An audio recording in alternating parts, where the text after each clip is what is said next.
Kumusta mga kaibigan? Maligayang pagdating sa aking channel. Ang relasyon sa pagitan ng Boris Bakhtas at Yagmur Yoxel ay hindi madali.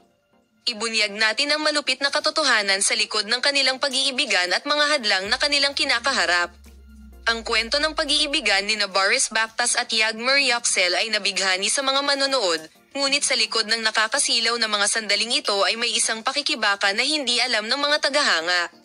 Nakasaad na may ups and downs ang relasyon ng mag-asawa at parehong nasa ilalim ng matinding pressure ang dalawang bida dahil sa kanilang personal na buhay at karera.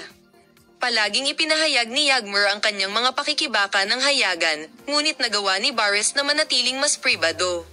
Sinasabi ng mga tagaloob na ang kanilang mga pag-aaway ay hindi lamang tungkol sa pag-ibig, ngunit mayroon ding malalim na ugat na mga isyu na unti-unting nawawala ang kanilang pagsasama. Bagamat ginagawa nila ang kanilang makakaya upang bumana ang kanilang relasyon, ang mga alingaungaw ng paninibugho, mga isyu sa pagtitiwala, at emosyonal na distansya ay patuloy na sumasakit sa kanilang relasyon. Malalampasan kaya ni Boris Bakhtas at Yagmur Yoxel ang mga hadlang na ito o ang kwento ng pag-ibig na ito ay mapapahamak sa pusong pinapanood ng mga tagahanga? Inaasahan niya ang isang masayang pagtatapos, ngunit ang totoo ay hindi pa tapos ang kanyang mga pakikibaka para sa pag-ibig.